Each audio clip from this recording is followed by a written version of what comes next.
What is going on, guys? HappiDaze here, and today, well, we're taking a look at the ultimate video that just came out for 11th anniversary, going over the new units, what's going on, what the new characters are. So we're going to go ahead and break down into the different characters that are out here. I'm not going to watch the whole video, so I'm going to break down to certain sections. We'll stop, we'll talk about it, and just give my general thoughts and feedback on the characters. So this is obviously part 1 of a 3-part 2 go. I'll stick around to the end of the video, or at the end of this video, and you'll see that they actually do a teaser for Saturn, coming in either part 2, part 3. We don't quite know which one. So yeah, it'll be interesting to see how that all ends up working out. So let's go ahead and get into the first breakdown of this video, which is, of course, with the man, the myth, the legend, the light man himself, Kizaru. So at first, when I saw this video, I actually thought it was going to be a versus unit, just because the artwork kind of looks like it as well. But yeah, it is just a Kizaru unit, even though Luffy is featured on there. So yeah, there you have it, Kizaru. He's the man. So let's go ahead and break down what his kit does real quick. We're going to pause right here just to show. Now, obviously, we don't have the full stats in terms of what he can do. So that's a little bit of a pain, but we'll go with what we have. And as we get more full details, in terms of, for example, like the multipliers of the Super 10, the boost, things like that, we'll, of course, have another video to kind of deep dive. And that will kind of help determine what part you should maybe pull on. So Kizaru is going to be a Dex character. He's going to be shooter and slasher, so he's going to have a lot of flexibility in terms of the teams he goes into. And he has a super tandem boost. So this is the new mechanic that's being introduced for this Sugofest. It's a new potential ability, so you have to get additional tablets to be able to use him. And depending on the characters you have, depending on the tags, obviously you'll be able to get some boosts there. So obviously most of the Egghead units will be the Vegapunks, it will be the Kumas, the Straw Hat crew there. So there'll be a good amount of Egghead units. Logia types are a little bit tougher. There's not as many of those, right? So you have, for example, the Anniversary Sabo, the new Sabo binder that just came out, Blackbeard Law, the Blackbeard Law versus unit there. I think even units like Cross Guild are technically considered part of that as well. But yeah, not a ton of the Logia type users there. Navy is obviously going to be, for example, Garp and Kobe and those kind of characters. So it'd be interesting to see what the actual Superintendent boost is, to see if it's actually worth to invest tablets to level that up, or if it's gonna, just be something, just a new mechanic, and people don't kind of go crazy there. So that's kind of the new potential abilities that he has. So let's kind of dig into what the unit can actually do here. So he's going to be a cooldown fiend here, just because you can see his captain ability here reduces the crew special charge by 4 times. That's fantastic. You get 2, you can get 8 turns off the bat. He's going to be really awesome in game modes like Kazuna, TM, where you want to get your specials off as quick as possible. He's going to be able to help you do that. So that's awesome. You love to see that. So I want to go over his captain ability first, and then we'll kind of get into the special. So he does boost Dex type and shooter or slasher characters attack by 6 times. Makes sense. That's the type and class that he is. So we're starting to see that creep, right? Six times is now kind of the default. We saw it with the ability of the Vegapunk that just came out, that, I think he was 6 greater than 6.5. I want to say it was like 6.8 or something to that effect. But yeah, they're just getting super power creep here. We're not going to have a 7 times base captain here for this 11th anniversary, but I'm sure that won't be far around the corner for this tier. So base attack of 6 times, but depending, I guess, on the tag system here, again, the same ones that were part of the screen that we just saw a few minutes ago, you can end up getting that boosted by 1.1 if they're part of that tag. But if they're part of that tag and you hit excellence on your action special there, you can actually get that up to 1.3 for 3 turns, which is kind of insane. So you can get plus 7% multiplier there for 3 turns is absolutely insane. He's going to just allow you to do so much damage that it's going to be just nuts, right? You can launch tons of specials, do tons of damage. It's going to be awesome. This guy is fantastic. He's going to make a really good unit. And then, of course, they kind of put the caveat there that I guess depending on the different tags that you have, they might do different effects. So maybe there'll be different boosts, things like that. We'll have to see once the full kit comes out. So that's the captain ability. Already love it. Lots of cooldown, lots of damage. That's fantastic. Obviously, the damage cap is going to limit a little bit to what he can do. So that's kind of the downside, right? If you try to pass the trillion damage, it might not be that great for you. So you'll have a hard cap at some point. So that's kind of the downside of all these damage captains. But that being said, let's get into the special real quick. So reduces middle character special charge time by 6 turns. So technically your middle characters will get a 10-turn cooldown reduction when you use the special, right? They'll have the 4 from the captain ability. You do the special, you get another 6. Unfortunately, I think this means there's going to be a lot of special rewind going on in the Blitz to kind of deal with this. So that's kind of the downside of that. But hey, it kind of is what it is. So that being said, that's fantastic just by itself. Next, you get a 4 times chain multiplier minimum for 2 turns, which again is just going to let you do so much damage. Of course, it's based on how you do the tapping for the action special, so you want to make sure you get your excellence on there. But yeah, you're going to be pumping out just tons of damage with this guy. And if that wasn't enough, depending on the support character you have on him, you could either get a slasher class territory or a shooter class territory. So depending on the makeup of your team, you can choose whether you boo a side type support or any kind of different type of support on here.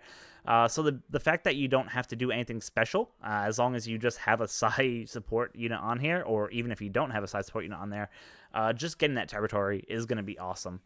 So yeah, again, just more damage. You love to see it. So with Kizaru, he's a really good unit.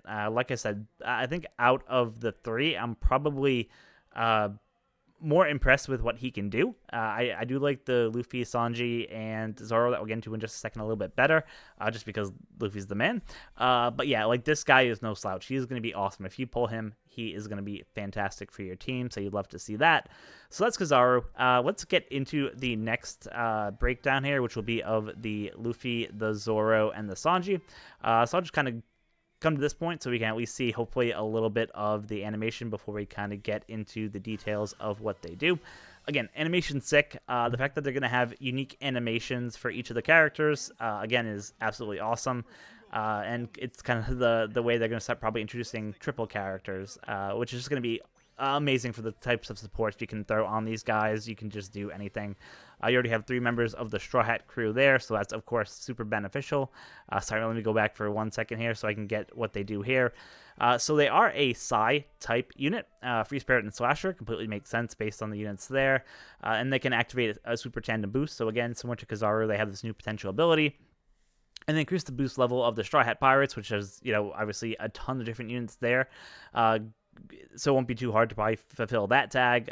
4 Emperors, of course, that's a little bit more restrictive. Worst Generation, and of course the Mythical Zone users. Now, the Mythical Zone users is probably the toughest out of those, just because there's not very many of those. For example, you could use like the Luffy Lucci, Luffy Kaido, King Kaido, Marco, Yamato, I think, counts as that too, though I'm not 100% sure on that, but I think she counts as well. So there's not that many Mythical Zone users there, so that's probably the only downside there. And even on the Worst Generation, right, you have the Laws, the Killers, the Kids, and all their crewmates and things like that. So not a ton of different options there. So I think the one you'll see the most is probably the Straw Hat Pirates, right? There's just so many variations of the Straw Hats that it just works really well. So that's kind of what they do there. Again, we'll have to wait to see what their Super Tandem Boost actually is. Whether it's additional attack or just depending, we'll have to see there. Again, we'll break down their their captain ability first, and then we'll get into their special. So they reduce the crew's special charge time by 2 turns, and also give a reduction to the versus gauge and the switch effect by 2. So obviously not as high as Kizaru's, who gave you 4, but the fact that it also charges your versus gauge and your switch gauge by 2, and double that, of course, if you have dual captains, where you can get a 4-turn versus gauge and a 4-turn switch effect down, and even a special charge time down by 4 turns as well, is just absolutely insane. So yeah, that's going to be awesome. You're going to be able to get your switches done, especially for those units that have super high switches, right? Just being able to have a captain that can get rid of those starter quests or help reduce those starter quests will be huge. So that's good. Love to see that. Similar to Kizaru, he gives a 6-time base attack boost there, but he also gives an HP boost, which is also good. And that is to Psy and Free Spirit or Slasher class characters. Makes sense based on his class and type there. And then again, similar to what you saw with Kizaru, depending on the tags that you have there, if they have one of those tags mentioned there, you can get a 1.1 times boost. But if you get excellent on your action special, then you can basically bring that up to a 1.3 for 3 turns. So similar to the damage output you can do for Kizaru. Kizaru. But of course, the difference here is that you don't get the chain multiplier like Kizaru had, so you're not going to be able to do probably as high damage as Kizaru. But still, like that's a pretty respectable captain ability. It's definitely will see a ton of use. So yeah, let's get into the special real quick. So he does apply a Psy type territory to the field for 3 turns.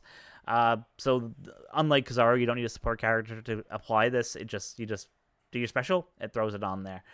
So that's great. You'll obviously be building more teams that are Psy focused because this guy really works so well with Psy. So whether it's Psy Slasher, Psy Free Spirit, that'll kind of be the main makeup of these teams.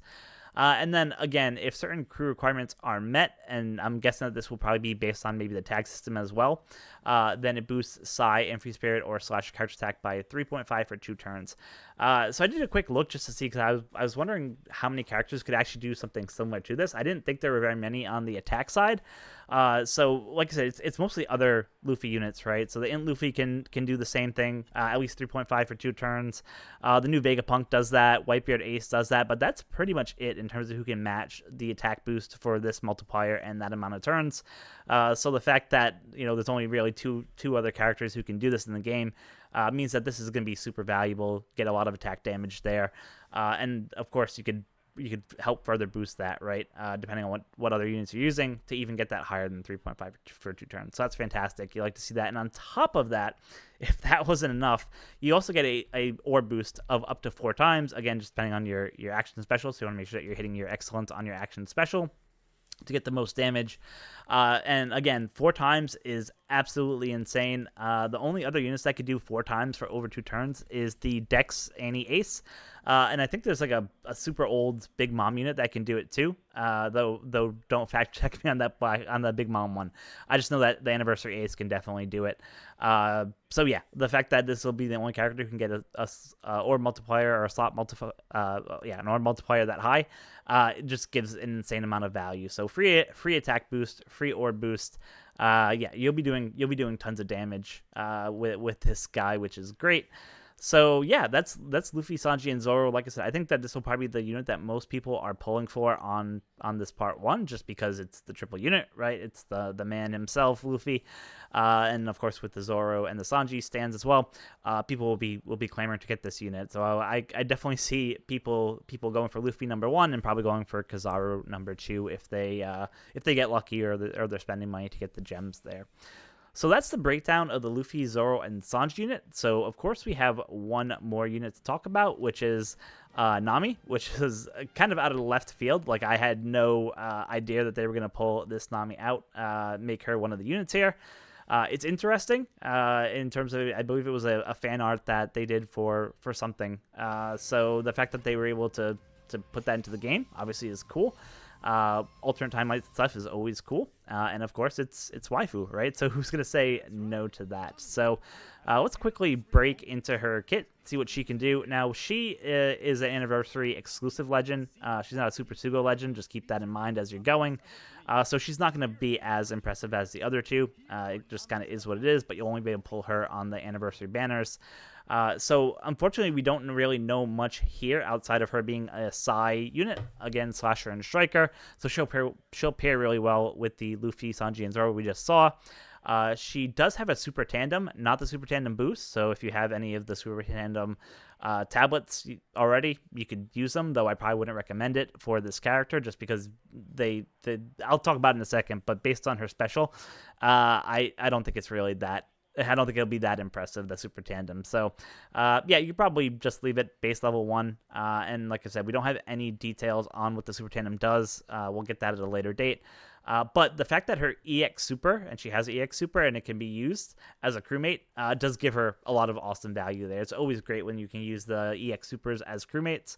I think that all units should be able to get that as default that have the EX Super. It just makes the value much better, gives you another incentive to use them as sailors and not just the captains. I like the fact that they were able to allow her EX Super, and I'm guessing that it will end up, it obviously will boost slashers, and that will help out with Luffy, help out with Kizaru.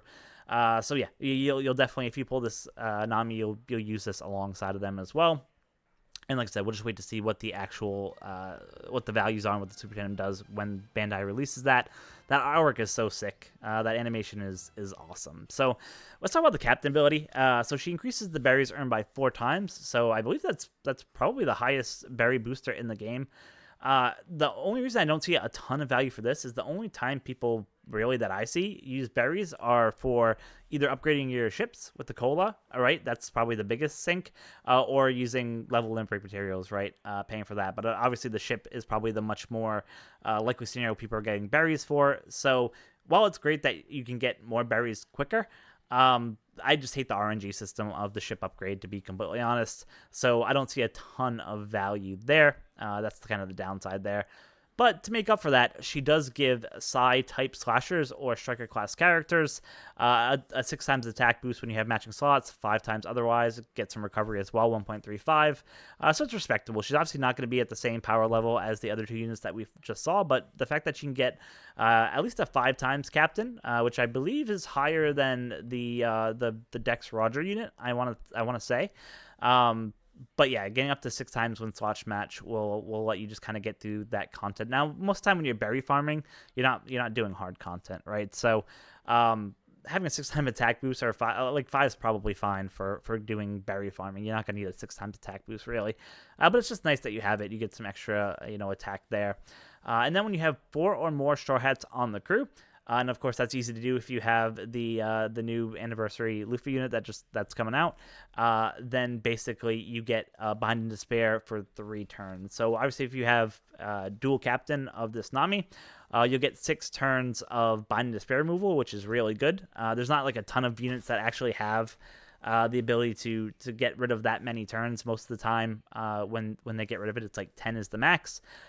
Just thinking of some units like S Snake could do it. I think there's a King Kaido unit I think that can do it, or maybe it's just King. I can't remember.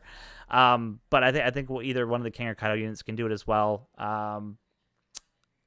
Versus Shanks, I think can do it. The Shanks kid might be able to do it as well.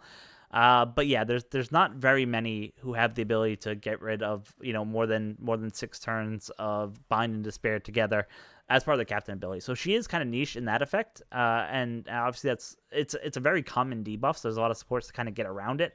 But just having it is kind of beneficial. But yeah, that's why this unit is kind of a little bit of a tier below the last 2 units that we reviewed. So that being said, it's perfectly great, perfectly fine. It'll kind of get you through berry farming, which will probably be the scenario where you use this unit the most. So let's take a look at her special, see what it does real quick. So she boosts Psi-type and Slasher or Striker characters' base attack by 1500. This is why I talked about when we were looking at her Super Tandem. I don't have high hopes. Like, I hate base attack. It is such a useless stat. It does nothing, and most of the time they lock it behind these stupid high requirements. So I wouldn't be shocked if her Super Tandem actually boosts this base attack by some other value, maybe another 1500 to make it 3000 base attack. But yeah, I hate any base attack increases. Just in my opinion, just a waste. It just doesn't do much. But outside of that rant, if the captain's a slasher or striker class character, you get weakened status to all enemies for 3 turns. So when I originally read this, I was like, wait, what about through immunity? But luckily, if you have 3 or more straw hat on your crew, you get it through immunity, which is fantastic. It'll be very easy to trigger that. 9 out of 10 times you'll be able to get that weakened status through immunity, which is awesome. So you love to see that. So yeah, the one thing I wasn't quite sure about is the line there. These effects occur on the 2nd stage of the special. So I don't know if she has a stage special where maybe stage 1 just gives you the attack boost and stage 2 gives you the weakened stats. I'm not sure. I wasn't quite understanding what the asterisk there was about the 2nd stage of the special. I'm guessing she has a two stage special there, and you might have to get to the 2nd stage to get that weakened status. Is my guess. That's the thought. Could be completely wrong, but that's kind of how I was taking it there. So that's of course the Nami unit. So and after that they got into a lot of details about it in terms of the schedule, what's happening. So yeah, it's going to be a pretty packed month. Obviously we have Blitz coming up not too far away. So if you're planning on going deep for the Blitz, you're going to want to end up pulling on part 1, because by the time part 2 and part 3 comes along, Blitz will be gone, right? So if you're going high in Blitz ranking, you'll want to go on part 1. Again, TM starts on the 21st, towards the end of the month, and then, of course, you have the Kizuna Clash right after that. It's a Pirate Alliance Kizuna Clash. So usually I say the only time I pull on Kizuna banners is Pirate Alliance, just so you get the most super tokens to be able to take on the super bosses and kind of get all the rewards there. So we'll have to see what happens for those banners, see what kind of units they have, if they're even worth pulling.